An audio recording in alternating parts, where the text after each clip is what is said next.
Greetings and welcome my friends. This is New Jack City, the Dimir deck featuring the new Jace and some of Black's new powerful spells. To help us get set up we have Hand Disruption, Removals, and the mighty Black Sweeper. The aim is to use Rush of Dread and Insatiable Avarice to nuke the opponent's life total to 0. And if one go around can't get it done, we have the step to do it all over again. Jack them up in New Jack City. We start off with Cut Down, a fast little removal to combat small early men. It's just 1 mana but it hits so many men. When it doesn't end up being useful, we can exile it to the Black March to hit for more damage. Duress is our Hand Disruption. We aim to take out problematic cards, anything that could disrupt our strategy towards ending the game.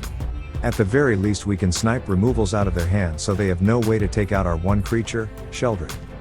Insatiable Avarice is a tutor that also lets us draw cards. This can let us find the right card we need and draw it along with 2 other cards right away. We can even aim this at the opponent if we have them down low in life. With a Sheoldred in play, we can hit the opponent for 9 damages off this card. The Black March is a key piece of removal since it gains us life while we take down a big target. We can aim this at enemy planeswalkers to get them off the board. The life gain can sometimes be enough to extend a game long enough to let us get in more damages. Experimental Augury was chosen over other similar cards for the proliferate ability that comes along with the card search. We want the proliferate to tack on more loyalty to our little Jace.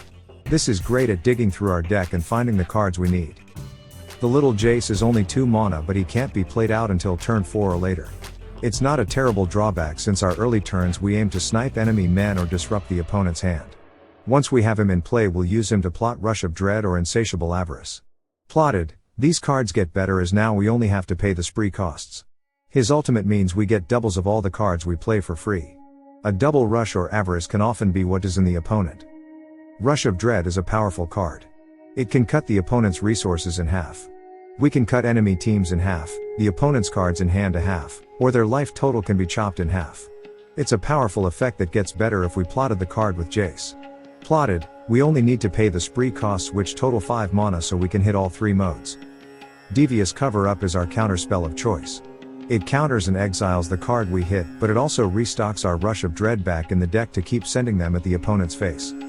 Sheoldred is a finisher that also helps us stay alive against mono red. Shelly can help take down opponents who have ended up low on life, thanks to Rush of Dread. We don't have a way to protect Shelly, but we do have Duress to take out removals or wipes before we play her out. Step Between Worlds is a time warp effect that we will use along with Shelly to gain a bunch of life as well as renew our hand. If we have Shelly in play the opponent would take a 14 damage hit if they choose to get a fresh hand of 7. Even without Shelly, getting a new hand to replay many of our powerful cards can be enough to sink an opponent. Deadly Cover-Up is our sweeper. Enemy men are often what can destroy the game for us and this will take out every single creature on board. It can be enough to buy us the time we need without being pressured to set up our kill. If the opponent has problematic men we can take them out for good by collecting evidence and exiling that particular card and all copies of it. Having this option makes it a very powerful sweeper. For lands we have 4 of My Lounge, the triple land that can be cycled away. 3 Undercity Sewers, the Surveil Duel. 4 Shipwreck Marsh, the duel in our colors. 3 Restless Reef, the Shark Land. 5 Swamps. 2 Otawara, Soaring City. And 3 Islands. Playing the deck can be tricky at times, there will often be situations where the right play to make is not entirely clear. Early on keeping the board clear can be very helpful as well as taking a card out of their hand so to see what their upcoming plays might be. Wait to play out Jace until there are cards to plot. Especially if you have Rush or Avarice that get better once plotted. Sure they see the card once it's plotted, but in most cases there is nothing they can do about the card's imminent arrival. That's the deck boys. Let's go play some games. Do you want to play a game?